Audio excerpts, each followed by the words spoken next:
Our class doesn't allow what we call tire dope. It's like chemicals that you can put to your tires that'll help them grip more. Oh, yeah. We're a no prep tire rule, so you can run treads. You can't put any chemicals on them. What about nitro? Oh, oh, that'd be insane, man. Yeah, I don't know if these little Predators would hold. They'd probably run real good for about one straightaway, you know. Yeah, before grenades, but you'd be out front for sure, you know. Yeah. So.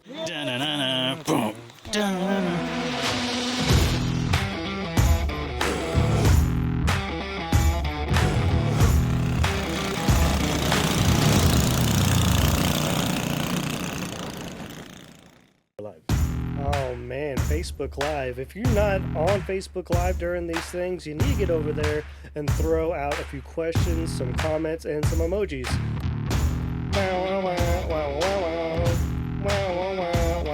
And if you have a rap, you can throw that in too. Here we go. What's up, everybody? This is the Minibike and Easy podcast. Thank you for taking the time to just hang out with us. If you are on Facebook Live, go ahead and throw some comments, questions down below. Whatever it is, Bernie has to read whatever you write on the comment section. That's true. No matter what. Legally obligated. He has to, or he gets fired. That stinks. I want to give a shout out to our sponsors. Thank you for Printed Threads. Anyone who's trying to get some awesome threads, get their stuff printed, get some hats, koozies, backpacks, whatever, hit up Printed Threads. They are primo in all the merchandising game. Shout out to Jose at Rockwood Go-Karts and Mini Golf. Shout out to Tillotson. Thank you, Tillotson, for being our engine sponsor out here. And thank you for Trailmaster, because if it's not a Trailmaster, you're out of luck. You're out of luck. So I can't do this podcast without my besties. I got my main man, Zane, keeping us in the lane. I got Bernie's on the 1s, 2s, and 3s. What's good? What's good? Is there Bernie cam? You know the yeah, okay. It's on the excuse. It's on the Fritz Insert again. Excuse. Yeah, Yes. okay. And we have a special guest today. We usually do mini bike stuff, so today we're doing go-kart stuff, and I'm so excited about it. Give a huge, warm shout out to our buddy Jonathan Winnett. Come on in, man. What's up? Hey, how's it going? Thanks for taking time out of your busy day to hang out with us. Oh, well, I appreciate y'all bringing me on board here. It's my pleasure. Followed y'all for years and really enjoyed the things that y'all have been doing for the small engine motorsports community, and so thankful to be on and spread a little more light on some of the other things going on out there. Heck yeah. So Jonathan Winnett of Lone Star Caged Predator Series. Yes, it's a mouthful. Go ahead and just let us know how you are affiliated with the go-kart community. Yeah, so I am the promoter of the Lone Star Cage Predator Series. We are a adult-based racing series. We race dirt go-karts. We currently have a series that travels around between Texas and Oklahoma. This year we have 13 races. And then we also have weekly races at our regional tracks. We got 2 regions, North and Central region. North region's based between the Wichita Falls, Southwest Oklahoma area. And then we also got our Central region, which is mainly based out of Rome, out at Cam Cartway, and any other races that are kind of out this way. But like I said, I'm the promoter. It's been something that I've got involved in at the end of 2023, and I kind of saw the need for this class. You know, like, as y'all know, motorsports is never cheap. And, you know, there's numerous classes that you can join and race in. However, you know, they can get kind of pricey, specifically when it comes to getting competitive engines.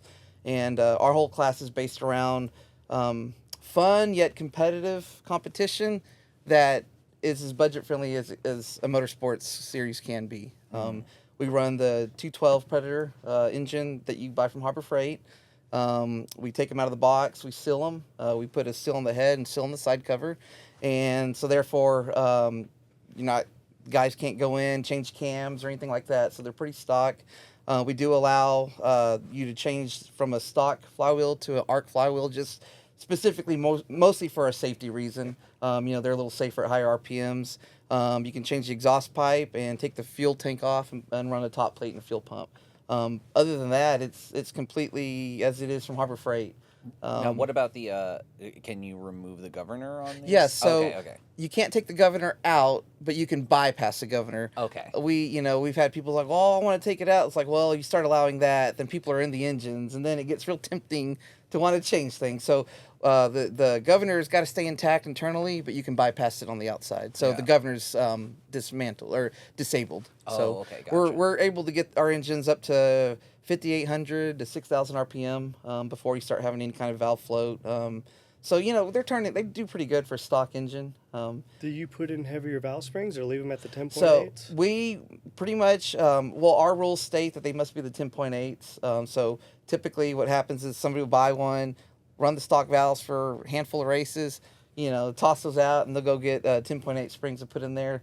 But yeah, it's a 10.8, so it's pretty stock, Yeah. You can change the jet on the carburetor, but it's got to be a stock carburetor, and we have our own tech inspection that goes on. So even though the engines are sealed, we do still tech at the end of the night. Okay. So we don't rely on the seals completely to keep people from trying to cheat. It slows them down, but we do have tech too to help catch anything like that. So now I can kind of take a guess at a shot in the dark here, but so why is it that you guys decided to maintain kind of stock engines for people coming in? Yeah, so a couple of reasons. One, like I said earlier, cost.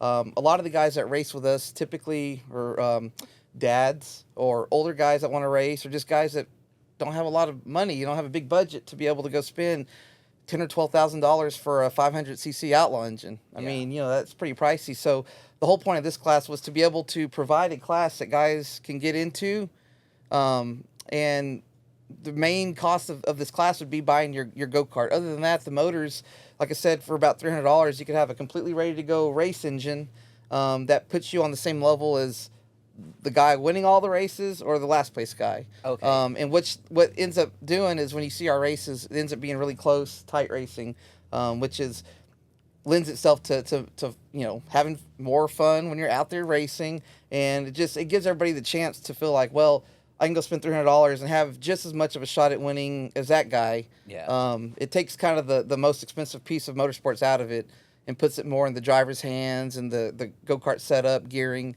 So it's just a way to kind of level the playing field on something that, could easily get way out of control if somebody's got a bigger budget than the other guy. So it's just, it's supposed to be more budget friendly, it's kind of the whole reason. That's what I figured. And I actually, I really like that because I think it does make it's easier for people to jump in. Yeah. Because you're not against someone who's in the lab who's cooking up this some insanely powerful engine. Right. And that's the thing. There's other classes for that, and building engines is fun. But when you feel like you can't keep up because you're just getting outspent, that's kind of demoralizing. Because you could be a good driver, you could have your go-kart set up. I mean, you could be doing everything correctly, but if somebody else is spending $3,000 more than you on your engine, I mean, it's hard to keep up. So it takes that aspect out of it and makes for tighter racing. And, when the class was really starting to get going last year, I had multiple people come up to me and was like, oh, that class is a joke. Y'all aren't going that fast. But as we've grown over the year and we've gotten more and more cars, there's so many guys out there racing and everybody's so even that whether you're leading or you're in 8th place battling for 7th, the racing's so tight that maybe you're not the fastest class, but when you're racing, you don't know. It's as far as you're having just as much fun as if you're running a faster class. So at the end of the day, it all ends up the same. You have fun, and it's not hurting your wallet as much. So now, how are the races structured? Is it everyone is out on the track? Like you have 8 guys out there at the same time, or? Yeah. So typically, most events will have hot laps, which is just a practice session at the first part of the day. So like our class will come out. Let's say there's 12 of us in the class that day racing.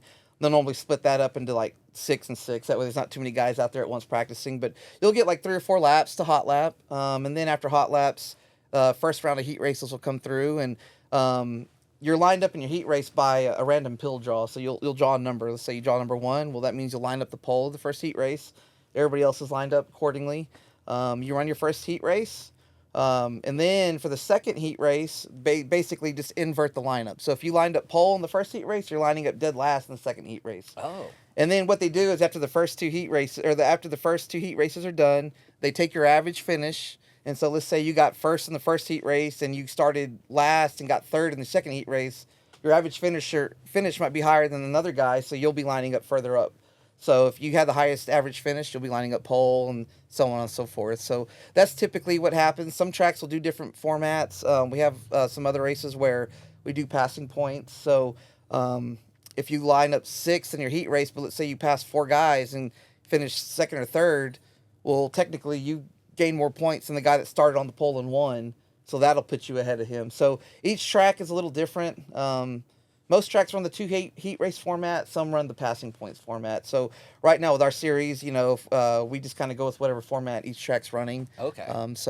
We're hoping at some point in the future that we can be a little more self-sufficient and have a few more techs and officials to help. And we would like to, standardize that for our series where it's the same format at each track. Every time you go. Yeah, right now we're kind of working with the tracks on the format. So, Okay. yeah. That sounds fun, man. So is 12 the most amount of races you've ever had? No, I would say we're averaging between 10 to 14.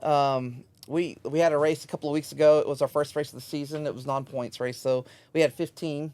Dang. Yeah, and we Nice. Yeah, it was a good. We had a good turnout, and we started all 15 for the A main. Typically, they'll only start 14, but since there's only one guy left, they didn't want to run the B main. So they ran off 15, and that was a good show.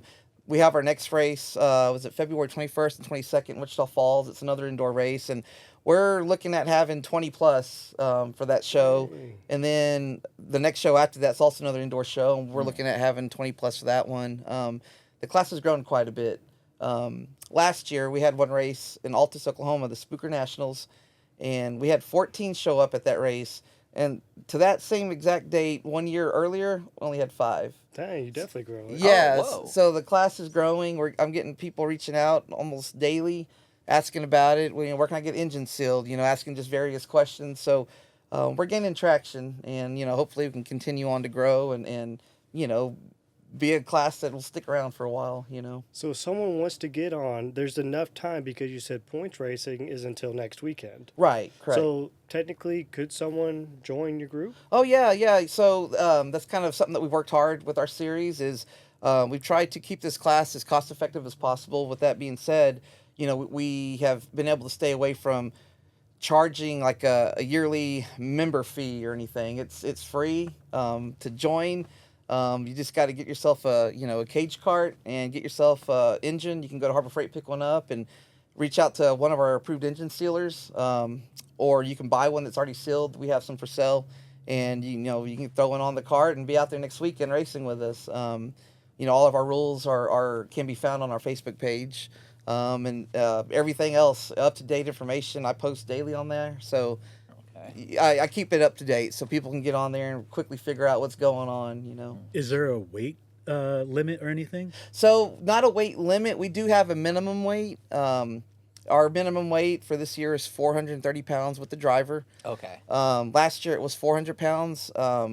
Me and my tech official did some weighing around some of our options here, and a lot of our guys, majority were between 450 to 475. We had a handful of guys that were more closer to the 400-pound range, and to kind of even things up a little bit for everybody, we bumped it up to 30 pounds, and seems to be a pretty good middle-of-the-road weight for everybody. So the current weight is 430 pounds, and that's really the only weight rule we have. You can be heavier than that. You just can't be any lighter. So we have some guys that have to add lead weight to their carts, and then guys like me, I'm a little beefy, so I don't have to worry about the adding weight part. I could probably stand to lose a little bit. But, I'm asking because Devin Martinez, the guy who helped you up here, he wants to race. He just commented, tell him I'm down to drive. If they need a driver one day, I would love to get out there and try it out. So yeah, cool. Devin is down. He's 90 pounds. But he also, right. Does he have to bring his own weights, or do you guys provide that? So a lot of the guys have their own weight, but it's pretty easy to find. I personally do have quite a bit of weight that I keep around for that reason.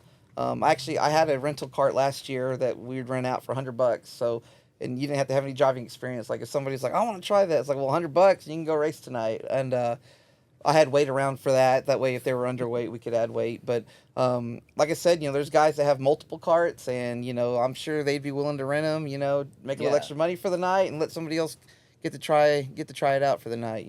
So is that offer still good for this season? Well, so I ended up selling my rental cart, but like I said, we do have guys that have multiple carts, and I guarantee you, if there's somebody that's interested, I could definitely get something arranged with somebody and get them in a cart. Because like I said, we've got multiple guys that have 2, 3. I had one guy reach out to me yesterday. Oh, I just got my 5th cart. I'm getting put together to come run with y'all, and I'm like, woof, okay, cool. Devin said he is not 90 pounds. He is 95 pounds. Okay, so say I wanted to get in, I didn't want to rent a cart. Where does one acquire? So, Facebook Marketplace is a good place. You can type in cage cart. You can type in outlaw cart. There's always guys selling. There's also various classified pages on Facebook that are for outlaw carts.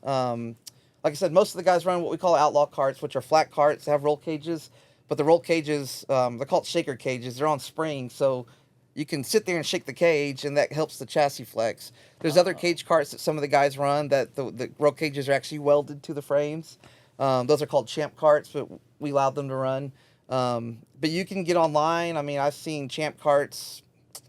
I had one guy that he just bought one for $800, and went Fully and bought, set up? Or? Yeah, all he had to do was just go buy a motor. Oh, that's yeah. good. I mean, you can run across good deals. If you just kind of watch out, you can get a good outlaw cage cart sometimes between $2,000, $2,500. So if you're just kind of patient, you can definitely pick them up. Yeah. There's some guys with nicer carts. There's some guys with not as nice carts, but that's kind of up to you. But you can definitely get into this sport on a budget with this class, and that's again our whole point for really trying to promote the class. So what if we had like a single-seater go-kart and we made our own roll cage? Is that the only requirement, is that there is a roll cage? So I guess concerning the actual cart, the couple of rules that would really say whether cart's legal or not is it's got to have a roll cage, and we got to have the engine on the right side. It's got to be an offside engine. I know there's some guys that run that have the engines in the back. So for our class, the engine's got to be on the right side, kind of like a flat cart would be. And you can either weld the cage onto it, or you could get a cage to put on it, But yes, a roll cage and a motor on the side. Do a lot of guys machine or weld on their own cages, or are most people, or is there like an aftermarket one that you can get and just like bolt No, on? there's some good options aftermarket wise. Let's see, Togio, they make a good brand that's a kit that will fit most of any flat cart that doesn't have a roll cage. And then we got other guys that they're fabricators and they'll build their own cages. Okay. I don't build my own cage, but I don't trust my welding. I mean, I trust it for some things, but I don't know if I want it on a roll cage. But QRC, you can pick up cages for $500 or $600 brand new, and you can adapt it to your cart. Just kind of depends on how good you are at fabricating. Like I said, there's nothing that says it has to be a specific brand. We have a couple of guys that built their own roll cages, build their own bodies for them. So, it's kind of open on that end. Kind of lets people do their own thing, and stand out a little bit from maybe some of the other normal carts. So I feel like the Bondi boys should get on a bolt-on roll cage. Yeah, that would be sweet. I mean, I'm trying to think of do any of our frames fit that? But no, unless it's like a Tillotson T4 cart. But do you have to have front suspension on? No suspension. It's all rigid. Your tires are your basic suspension, I guess. Our these outlaw carts, there are some adjustments you can make to the spindles, the caster camber, your rear axle placement, that kind of thing. But it's all rigid, So now, talking about like the single-seater go-karts with the engine in the back, there is a yard kart racing series that runs mostly backyard races, and they run single pull. So no live axles, just single pull. And man, they run some huge engines on those go-karts. I mean, huge engines, and it's single pull, and they run slicks on dirt. So that ends up being some pretty wild racing. Holy moly. They get to moving fast. It's crazy that it's yard carts with single pull with slicks on it. Yeah.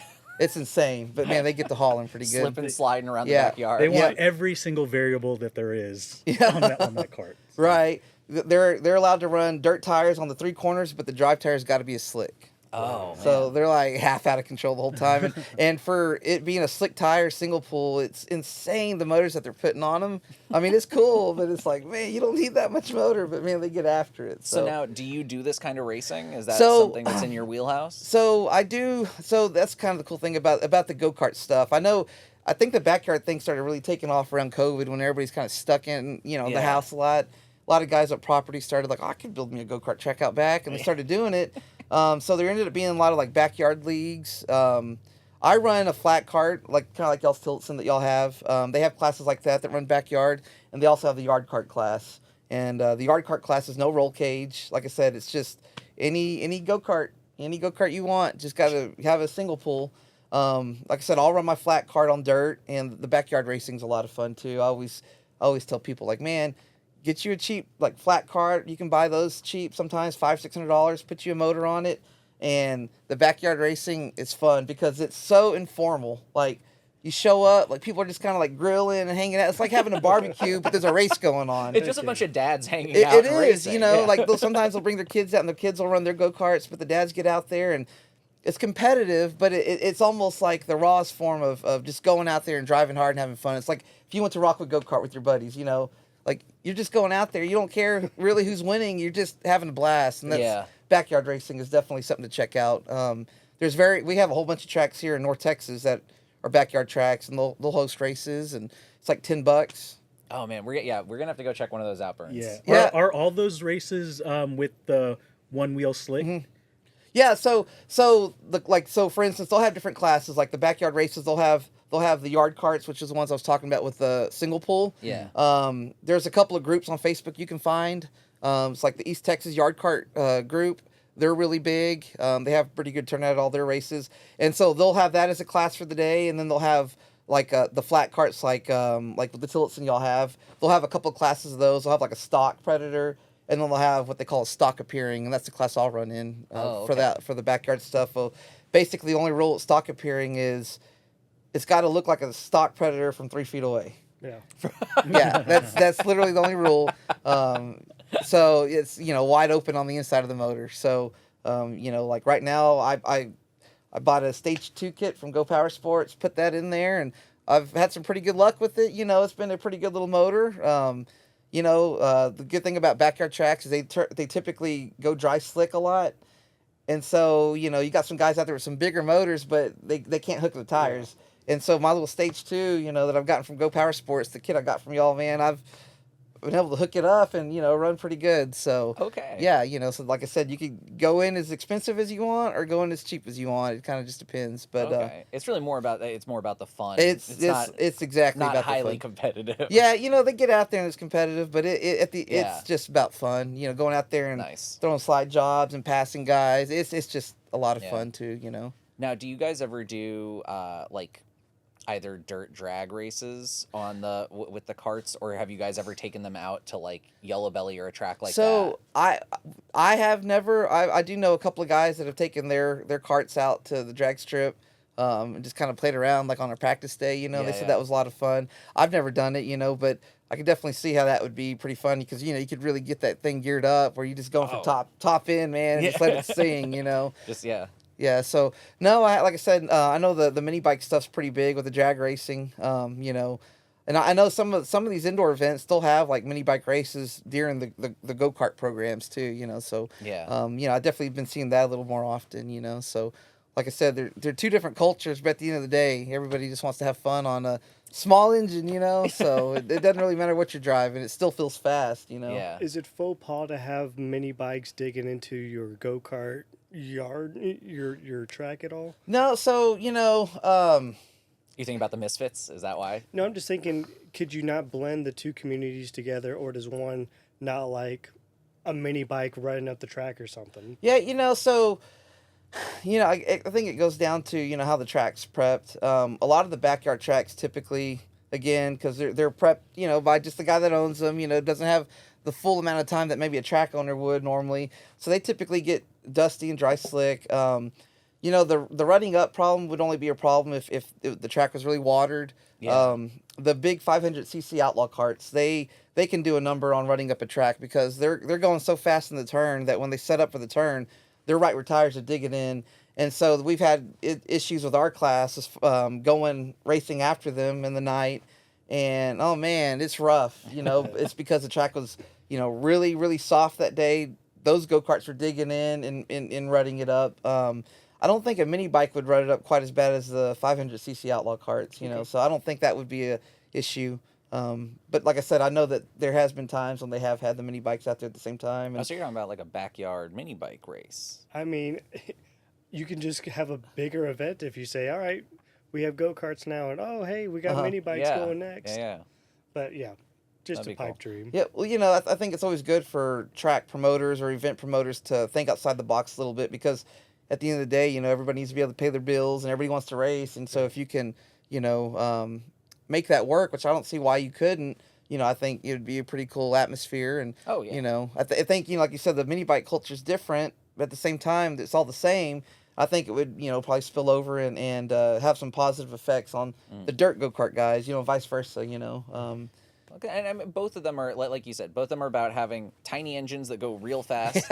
And both of them started in a very similar place of like, hey, these things are affordable and they're fun to mess around with. They are. Like I said, I think somebody that doesn't have a lot of mechanical know-how can watch some YouTube videos. You know, I know GoPowerSports has put a lot of time and effort into putting videos out, you know, about how to do things. And I think, you know, the average person, you know, with a few tools could definitely, you know, open one of these up and do some things to it and make them feel like, oh man, you know, I'm learning how to do this. And I built my own engine, you know, and I think that's kind of the cool thing about these small engine motorsports, you know. I think that's what kind of draws me to it as well, you know. So for the Lone Star Caged Predator series that you have coming up, it's free to join, but how much to enter a race? Yeah, so this upcoming race is an indoor race, so some of these special events do cost a little more depending on the event. But I would say our normal race night typically is $25 pit pass for the so you'd pay $25 to get in the pits, and then typically it's either between a $20 to $30 cart registration fee,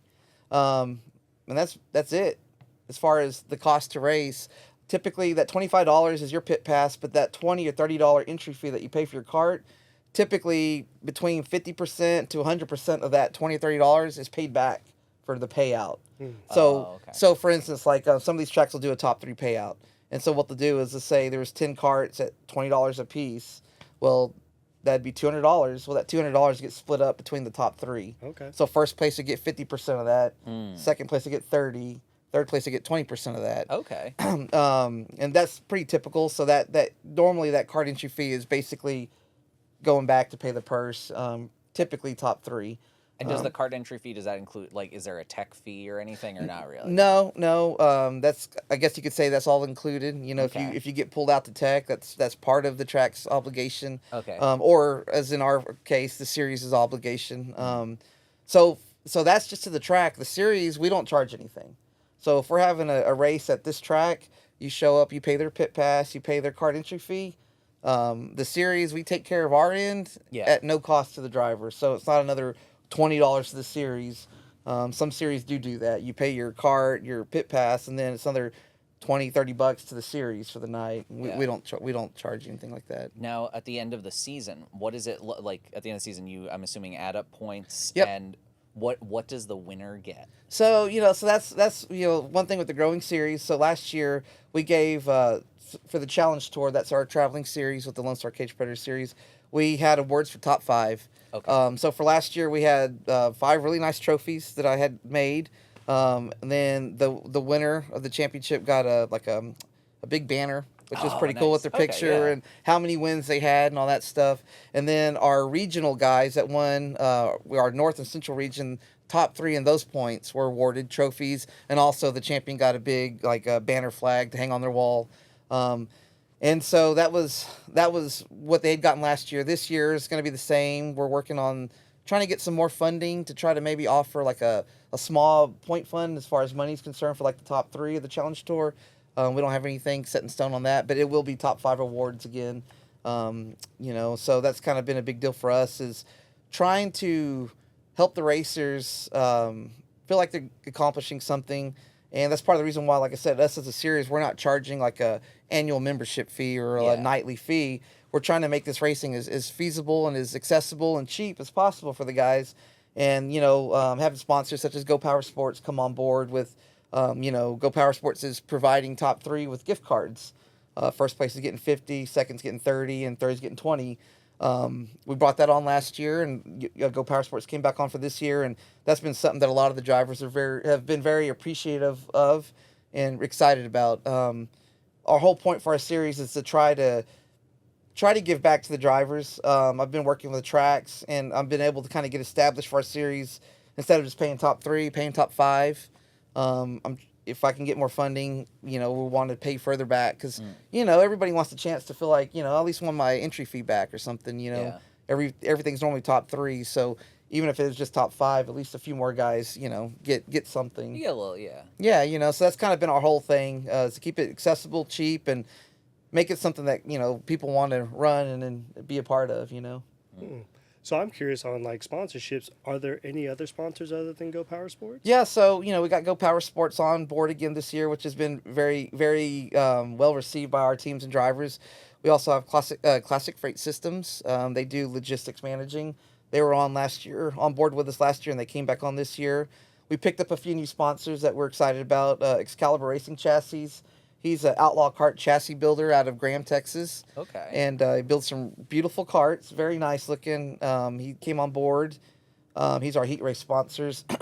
Trackside Karting Supply, they set up at the tracks and help support race events. If guys have a spindle that broke or something, they're a QRC and Excalibur dealers, so they have all those parts. So they typically will set up at the track if something breaks.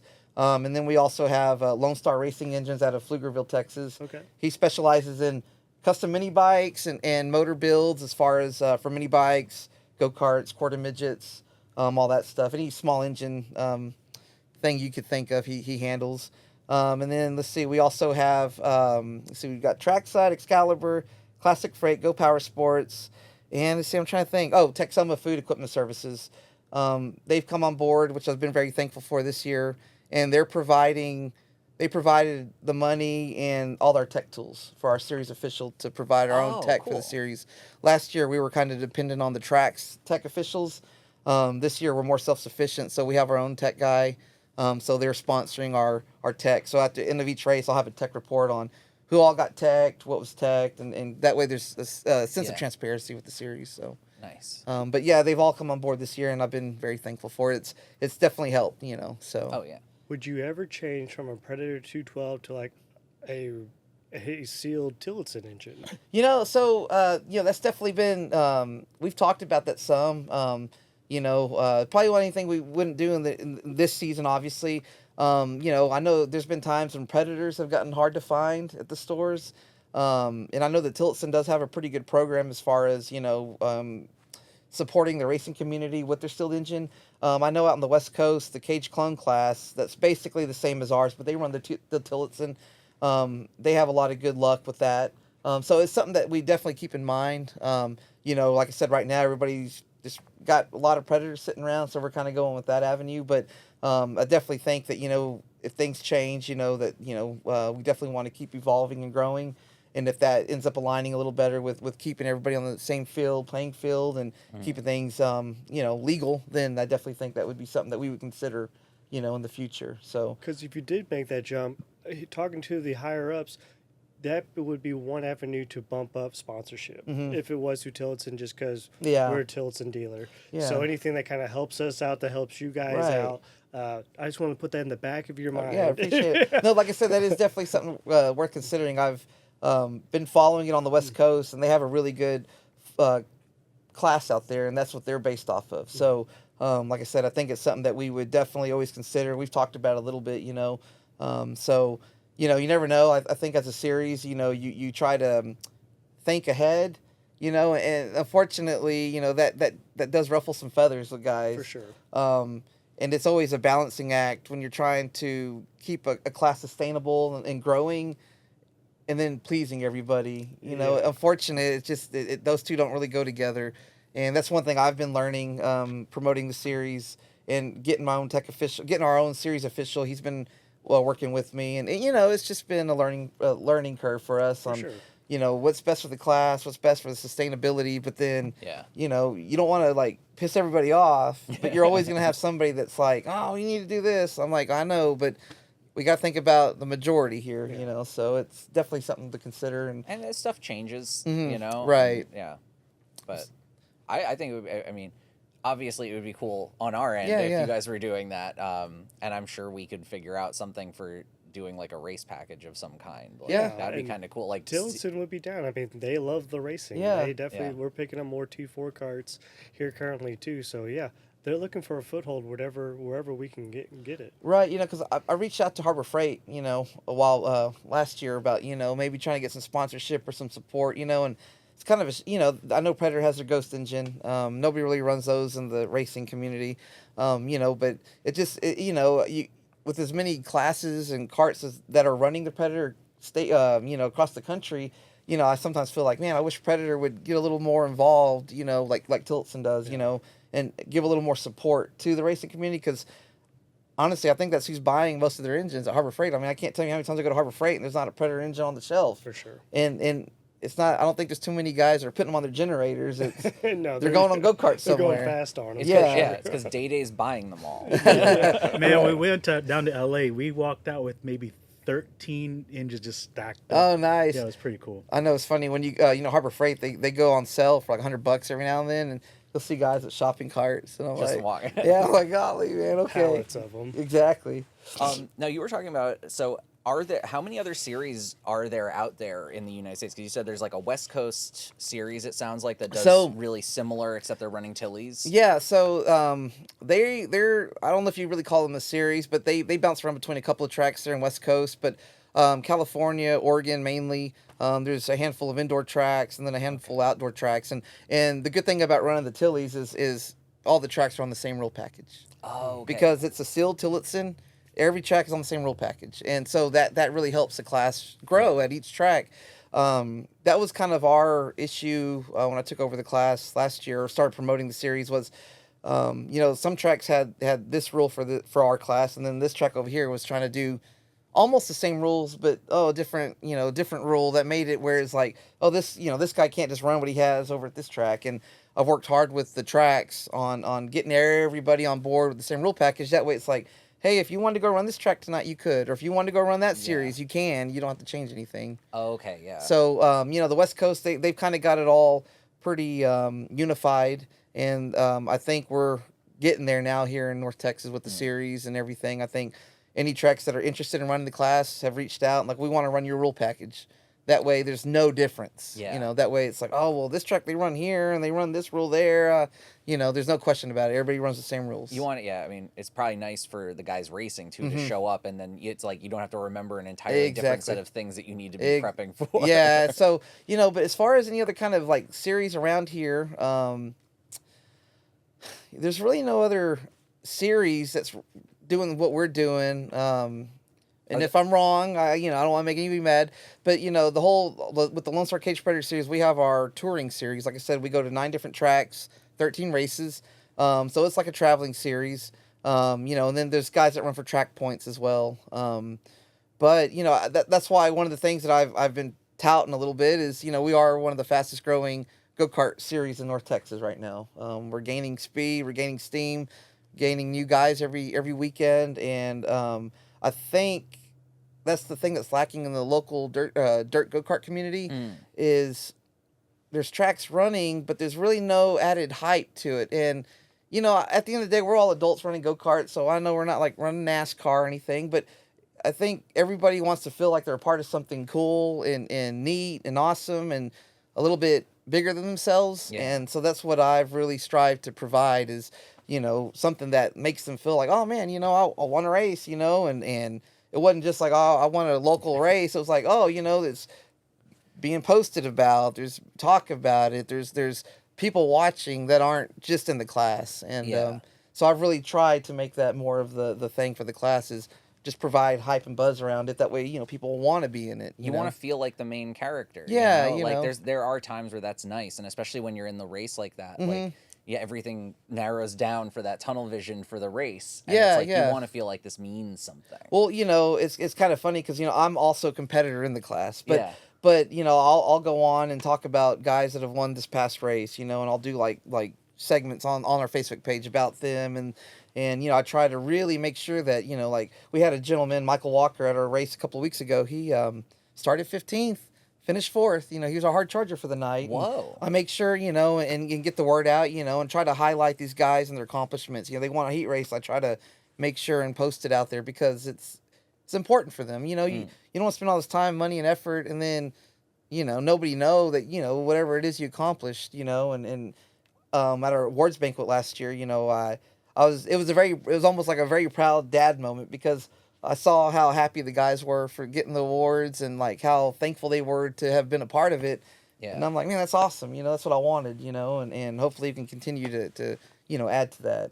Heck yeah. So I'm wondering what the next step is, if there even is a next step. So I know that we have Lone Star Caged Predators, which is, you know, is essentially stock engines. Then you said there's people that can go outlaw or 500 cc or whatever. What's the next step for a lot of people after that? So, you know, it just really depends on I guess, the individual. But, you know, we get a lot of guys that will run our class. We have some guys that run our class and like the 250cc, 500cc carts. We got guys that'll switch between the classes throughout the season. We've got a really big group. We've got guys that run big dirt track cars, run sprint cars, run modifieds, and they come and run on the weekends that their kids race. They'll race in the class. So we've got a pretty wide group. So, you know, typically, you know, if you're running the stock class, you know, a next step up maybe that would be in the same line would be stock appearing, or like what we call the mod outlaw class, which is a cage cart. But the mod outlaw class is basically, the only rule is it has to have started life as a 212. It can be full billet, it can be whatever. So that would be like the top outlaw class that's running like a base 212 motor. But then you got the 250cc, 500cc motorcycle engine outlaw carts, and like those are like what Kyle Larson, the NASCAR driver, you know, that's where he came from. Those carts get to moving pretty good, you know. They've got 60, 70 horsepower on them. So, yeah, and they're running on some small tracks, so they get to running pretty good. But even with guys that are running that class, we got guys interested in coming and running our class just because at the end of the day, when there's 15, 20 of us out there, whether you're doing 50 miles an hour or 30 miles an hour, the racing's just as competitive and it's fun. Yeah. So, you know, we get a lot of guys that bounce around, you know, so. Now, for you personally, are you considering going up, like, is there like an end game for your racing career? Yeah, you know, so I'm really enjoying this class. It's obviously easier on the budget, and I've got a lot of time invested with the series. You know, I've had a lot of guys reach out to me that want to run the stock appearing class, and we have some tracks that do run the stock appearing cage class, but there's no unification with it. There's no series, and I've had guys a lot ask me like, "Oh man, we'd love for you to add that class to your series. We love what you're doing. You know, we love to have that class as part of the series, and you know, I would love to add another class or two. The only thing that keeps me from it is resources and manpower. I've got Keith Smith, who's our series official. He helps a lot with a lot of the tech inspections and that kind of thing. But it's just me and him. I do all the logo designing. I do all the Facebook posts. I do most of the rule writing. I keep up with our engine database. I keep up with our championship points. I design the signs for the race winner. I deal with sponsors. You know, I had a guy reach out like, man, I'd really love to see you do you know, some of the kids classes and like the stock appearing class for the adults in your series, you know, and I was like, man, I want to, and that would be a goal of mine, is to add some more classes, maybe in the future, but again, you know, we need more resources. Right now, this is more manpower. I'm already booked on how much time I spend on it, you know, and then, like I said, I have my own racing going on, so if I'm not working, then I'm working on the series, and if I'm not working on the series, I'm working on my race car, so. Yeah, what do you do when you are not single-handedly or being one half of the team that is keeping this thing together? Like, what is it that you do outside of that? Let's see. So, my wife, Tina, she's real sweet. And we have my son, Bryson. He's 7. And, you know, he likes to race BMX bikes. Very cool. Plays indoor soccer. He loves, I used to race RC cars for a little bit. And so I have RC cars, and he loves to drive those around. He just got an RC plane that he's been flying the crap out of. So, we'll go do that. I have a couple of dogs and play with my dogs a lot, you know. But so I make sure and take care of all that stuff, you know, and just kind of enjoy family life, spend as much time with my wife and kid as much as possible. And I try my best to wait to either work on series or my racing stuff till after I put him to bed. So I totally get it. and then if I'm at work throughout the day, if I'm doing a lot of computer work, I have 2 screens, so sometimes I'll be doing my work and then jumping on and doing series stuff. But for the most part, I really do try to keep it limited to when he's in bed and throughout the evenings. I see. Yeah, keep your world separated. Yeah, a I try little bit, to. yeah. Sometimes it bleeds over, but I try to because, man, racing it's awesome, but man, it can take your whole life, and it's a balancing act. So I try to keep it in check. So. Do you do any sim racing? Man, I've wanted to. I have the World of Outlaws PlayStation games. Okay. But man, I've been telling my wife here lately. I'm Wait, like, what's World of Outlaws? it's the sprint car racing game that PlayStation came out with. Oh. So that game's really fun. But I've never done any of the iRacing stuff, and I've been wanting to put a simulator together over the last 6 months, but I just don't have any more room in my garage, for one. And then the way our house is set up, I don't have any room. We have one closet I thought I could put a setup in. And You could put it next to a Peloton. Like Yeah, Jason over here. Jason usually is racing against a Peloton when Oh, he's really? doing his. Yeah. Yeah, my wife's usually working out right next to me while I'm trying to oh, get that's my cool. race You on. see, so you get some time together. But y'all used to doing y'all's own It's just thing. because there's not enough room. That's just That's like, yeah. Yeah, those simulators look cool, and they're pretty legit, man. And I've been looking at them, and I've wanted to. I'm like, man, I just don't have the space, man. So Yeah. But I've always wanted to do that. I think it's not exactly like real life, but it's pretty darn close from things I've seen or heard. You can definitely get some experience out of it. I mean, I'm more excited to actually get on one of these dirt tracks and race Yeah, around. man. Even if I'm last, I would love to just compete and just be out there. Well, this yeah, whole man. Let me time. know. I guarantee you, we'll get something arranged, man. Like I said, we've got guys with multiple go-karts and stuff, and we'll get something worked out where we can get you out there. I mean, you could even put me in as a camera guy. So let's talk about cameras. Can anyone run a GoPro while they're racing, or Yeah. do you have people filming this stuff? So that's another goal of the series. At some point, I'd love to get a little more production going on for our events. But currently, we don't have any actual film guys, but a lot of the drivers will put GoPros on their car and stuff like that. And I've been thankful, like my wife or some of the other drivers' wives will film the race for us just with their iPhone. And I try to post that at least. That way there's some film, some footage of the race on our Facebook page. But that is a goal of mine, really Well, trying we know to... a couple guys. If a couple guys. All right, well, I might have to I know at least get the one hookup. guy who has, I'm going to say conservatively, 10 cameras? At least. Oh man, yeah, because I would like to get a little more into that side of it to kind of elevate the series a little bit more. We're lacking that again. I don't have much experience with it, and I'm already so spread thin. I'm like, Don't do it. Just talk to us, because I've been thinking about your league for months now, and I keep telling them, like, man, what if I did like a Drive to Survive, but with these caged predators? That'd be a cool little series, dude. Yeah. So let's talk about your first points race. Where is it at again? So our first official points race is February 21st and 22nd in Wichita Falls. It's an indoor race. It's going to be at I think it's J Bird Arena. It's in Wichita Falls. And it's an NWRS show. So there's this promoter. He does indoor races throughout the wintertime. So we'll be having our first race. It's going to be the Lone Star Kart Nationals. Yeah. Like I said, we're going to have probably 20 plus cars. So we'll have a good turnout. Indoor race. If you want to just come and watch, it's $10 for general admission. It's climate controlled. So whether it's hot or cold outside, you'll be comfortable. Yeah. They have concession stands. So there's food and everything. If you want to get in the pits and walk around and see all the different classes of go-karts, the pit passes for that event are $35.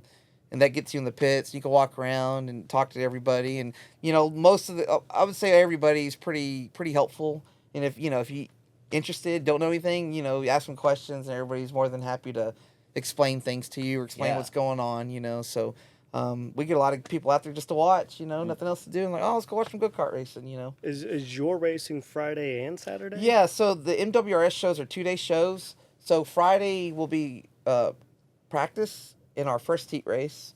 And then Saturday is our second set of heat races, and then the main. So, for instance, they'll start 14 for the main feature race. So if we have over 14, we'll run the second heat race on Saturday, and then the B main. And then whoever qualifies out of that will run the A main. So it's one show over 2 days. Roughly do you know what time of the day you guys usually Yeah, go? so Friday we the races start at Friday evening, I think at 4:30 hot laps. I think we're the 4th or 5th class to run. So depending on how many cars are in the other classes before us, we'll probably run around 5:30, 5:40 for our first set of heat races. And then Saturday, the races start at 9 in the morning. And again, we're fifth in line. So we'll run our second set of heat races probably, I say the gates open at 9. I think the race starts at 12. So we'll probably run our second set of heat races around 1:30, 1:40, kind of depending.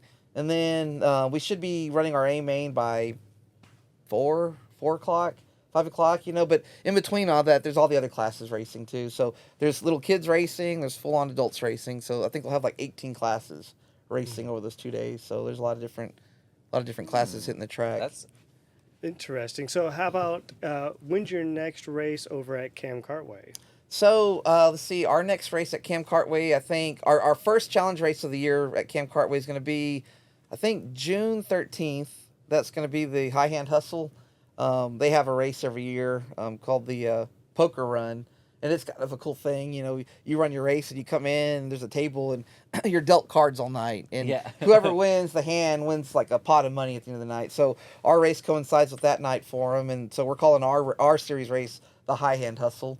That's our first challenge tour race. Now, their regular season starts in March, and they'll be running for our Lone Star Cage Predators Central region will be running. And so you can actually go race the class early March, and they'll race every other week. So there. we could just kind of check it out if we wanted to, Yeah, you can go out there and check it out, and it's the same class that our traveling series runs. It's just the weekly regional series. Okay. So like I said, guys can run for the regional series, and then the way I did my schedule with the challenge tour is the traveling series does not conflict with any of the dates on the regional. So guys can run for 2 championships and not miss the night at either one. So it's taken some planning to make that work, but I was able to do it. So will you be at this one in March? I am planning on being at that one in March. Yep. See, I'm trying to remember. I think it's March. Don't quote me. I think it's March 16th that they open up with their first race at Cam. Cam's been Cam Cartway's a staple here in North Texas, the dirt go-kart racing scene, and they've been around for years, and it's kind of the place to be. So they get a good kart turnout in all the classes. Yeah. So they started running the class last year, the Cage Predator class, and between 5 to 8 a night, but I know that over this winter they've got more guys that are going to be running regularly out there, so the class is growing out there as well. I mean, it sounds like, just based off of what you've been saying, that it's been growing at all of the venues, but also in the league has been growing. Yeah, too. it has been. Like I said, it's a good problem to have. It's starting to get to where I can't keep up almost, but I'm trying, so, but that's a good thing, so I think people are starting to see that, again, that it's a legit competitive class. I think at first people are like, oh, that class, but as things have gone on, they're like, oh, wow, that's actually a legit class. Like, it's competitive, even though it's on a budget, it's competitive. So now, what is the breakdown in terms of, do you have men to women? So it's funny, actually, I think we had one woman race last year. I think she just did 1 or 2 races. Okay. But I do know this year, I've already heard that I think we have 2 or 3 new drivers, and they're all going to be women, so that'll be pretty cool. Dope. And that's kind of the actually cool thing about the dirt go-kart stuff in general. There's a lot of boys and a lot of girls, a lot of men, a lot of women, actually. It's a pretty... egalitarian. Yeah, it's actually pretty cool. You go to like the bigger tracks, the dirt tracks that run the bigger cars, you don't see as many women. It's definitely being, you're starting to see more now, which is good. But the dirt go-kart thing's actually been pretty good. You actually see quite a few women racing, and they're doing pretty good, So, but I do know we're going to have 2 or 3 new drivers that they're going to be running, and they are ladies. And, I mean, I guarantee you they're going to be putting it on us just as much as we put on each other. So, I don't think that's a good thing about our class is, it's all even, Nice. So. I've been trying to get Steph to do some racing because I feel like I've seen the way she drives. Please and let her do it. I want her to do so bad. It'd be so cool. Right. Yeah. That's funny. So if I was to buy a pit pass, could I then film anywhere? Oh, yeah. So these tracks are pretty cool. Like I said, they're just thankful that they're gaining some kind of exposure. So, yeah, you can come in and do some filming and stuff. And, always say, it's probably good just to check the track owner to be sure. But they're always real laid back, like, yeah, man, whatever, just, you could definitely do it, and I think doing something you're talking about, like maybe like a little mini series or something where it's like, you you going out there and racing and seeing how you stack up, I think that'd be really entertaining, and Heck yeah. that'd be cool, man. I would love to throw a drone overhead too. Oh, that'd be Oh cool. man, this would be so sweet because we do a lot of mini bike stuff. So Yeah, you're like our little soiree into go karts. That'd You're be like cool. our way Yeah. in. So I definitely want to keep in touch with you. Yeah, man, for sure. Oh no, absolutely. Yeah, I'm actually I kind of want to go like to Cam Cartway to check this out. I if do we want to go can. to Camp Cartway. I'm in my head. I'm like, can I make next weekend happen? Because I would love to go out there and check it out. Yeah, like Just I to said, follow the series. Yeah. yeah, like I said, love to have y'all. Definitely love to walk y'all around and show y'all some things, and introduce you to some of the drivers, and see these things firsthand. Like I said, it's a lot of fun. And again, being budget friendly makes it a lot more accessible for a lot Yeah. of people. Yeah. So we got a few minutes left. Bernie, do you have any comments or questions we need to address? Yeah, so a couple. One, people want to know where they can find this information because we got Israel asking where it's at. Devin, like people want to get in on this. So you're gonna have a lot of drag Yeah. racers coming out. Hey, now. come on out, man. You can probably show us a thing or two. So right now we're just operating off of our Facebook series page. If you type in on Facebook, Lone Star Cage Predator Series, we should pop right up, and it's a public group, so you don't have to be invited or approved. You can just join. And like I said, everything's public, and I'm posting daily with like any updates on events. If there's anything done with the rule, just everything. There's up to date information on there. Can we post a link into our into the chat We so can that do that. people We and can I'll do put that. it in the description when we Okay. get to Yeah. YouTube and Spotify and stuff. Yeah, I post pictures. So like I said, please go check out our Facebook page. Rules, anything that's like pertinent to the series is all in the featured section. Okay. So if you click on that, it has everything that's like very important information. Yeah. But otherwise, you can scroll through there and see everything that we have on there. So Dope. yeah, for sure. Awesome. Also, this is more of a personal question because I've been to a few flat kart races, especially like the Big O. Oh where- yeah. Uh-huh. So the science of dirt is really important. Yeah. With the outdoor tracks, how important is that with the indoor tracks? Yeah, so the indoor tracks, because it's more climate controlled, and typically the indoor races, they typically have a lot more classes than your normal weekly races, because it's more of a specialty event. Yeah. So typically, the tracks will stay wetter, tackier, which means the dirt has more moisture in it, which means that the track's going to be more grippy and faster. It'll stay like that longer than if it's an outdoor show. A normal track will dry out quick, especially in Texas come summertime. The tracks are dried out and dusty and slick by heat race time. Does it get hot here or something? Just a little. It gets just a little hot. The thing about the indoor tracks that I've noticed, at least from my experience, is they tend to what we call take rubber, which means because the track's getting so hard packed in that it's almost turning into like asphalt, I guess. And especially with these higher powered go-karts, they're spinning their tires more. They're laying more rubber down on the ground. Yeah. So typically by feature time, you'll start seeing the track, the main groove of the track, starting to actually turn black, and that's rubber that's being laid down.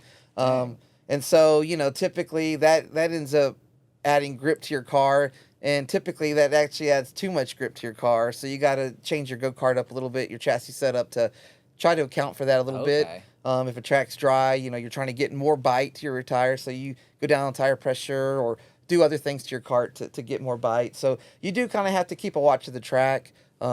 Typically, the indoor tracks, you can kind of know what's going to happen. So that they don't have like a dirt Zamboni that goes around to clean it up? No. If anything, they might take a water truck out there and water it. Some tracks will actually go out there and till up the first inch or two, kind of nice. soften Okay, it, mix it water up, it, and yeah. pack it back in. But from my experience, typically a couple inches doesn't normally do too much. So after a couple of races, it's back to being dry. You Yeah. know. So, but the outdoor races, especially during summertime, they get quite slick, and it's like being on a skating rink out there. I was gonna Sometimes. say, yeah, it just bakes it into just a ceramic, Yeah, ceramic it's- bowl. and it gets dry, and man, let me tell you, they can get pretty slick out there. Yeah. So you do have to kind of keep up with that a little bit, and your gearing on your go-kart changes. Like I've been told by my other competitors, like, man, you change gears a lot. Like I change gears 3 or 4 times a night to keep up with track conditions. Some guys do, some guys don't. But Yeah. that helps your kart too. I with track loved conditions. watching the science of like just people like really paying attention Yeah. to the dirt and warming up their tires with torches. It's It's really cool. Guys, some of the guys with their tires is like insane at what all kind of prep they do. Our class doesn't allow what we call tire dope. It's like chemicals that you can put to your tires that'll help them grip more. Oh yeah. We're a no prep tire rule, so you can run treads. You can't put any chemicals on them. What about nitro? Oh, oh, that'd be insane, man. Yeah, I don't know if these little predators would hold. They'd probably run real good for about one straightaway, you know. Yeah, before grenades, but you'd be out front for sure, you know. Yeah. So yeah, we run just 87 octane. yeah. If you want to go out in a blaze of glory, that's the way to. That's do the it. way to do it. Okay. That's for sure. You know, so. All right, so that means no other questions? Just a lot of people saying what's up. Bring a GoPowerSports to Myrtle Beach. Yeah. Oh, can I tell you a quick secret that you can't tell anyone else? Yeah, what's up? We have been looking at land out by Cam Cartway Oh, okay. to hopefully open up a shop. Oh, nice. Don't tell anybody because this is under wraps. I'll keep it top So you want me to bleep this whole conversation when I'm Just a editing? giant this? sense No, of, like, just last 2 hopefully we minutes. can get closer out there to Cam Cartway, so hopefully we can be, I don't know, hand in hand, be in Yeah. their back pocket, hopefully be closer to the go-kart scene as well, hopefully Yeah. reach a different clientele, and the go-kart community looks to be pretty huge out there. Yep, So. yep. They're pretty healthy out there. So, I mean, I definitely think that'd be beneficial for your side and racer side, you know, for sure. Heck yeah. Well, so we are up against it. Boom, we hit it right on the hour. Great job, Oh, nice. man. All right. So I want to give you a huge shout out. Thank you for coming out. Oh, did you have something to say before I go? Oh no, I was just going to ask. Go ahead. This- Oh, I didn't grab anything. Oh no! I know, I was right next door. We'll do it. We'll do it off camera. Yeah, we'll do. I got some gifts for you. Okay, I got some gifts for y'all too, actually. Yay. So we'll do a little gift exchange. I like yeah. that. Yeah. Yeah, Let's that's get that cool. photo. We'll get a photo of it. And stuff, yeah. For sure. So thank you for making time and coming out and Yeah, chatting man. with us. Oh, it's been a pleasure. I really appreciate it. Yeah. Everyone, go check out the Facebook group Lone Star Caged Predator Series on Facebook. You can follow Jay Bone, Yep. aka Jonathan Winnett. If you have any questions, we still will look over all these comments, so still feel free. If you're on Facebook and this isn't live anymore, you can still leave questions and comments. We still want to get everyone directed to the right Or spot. on YouTube and Spotify. Or on YouTube and Spotify. We're definitely on there as well. Hi, YouTube. Hi, Spotify. But thank you guys for coming on out. Be sure to like, subscribe, tell your mama about it. Make sure that she goes and watch. And I want you guys to like, subscribe, and right on. I guess that kind of works. I guess that works. Yeah. Hey, great job. Thank you, sir. So Yo, many man, questions. That was a blast. Yeah, know. man. Thank you for having me. You had to like speed run us through it. All right. But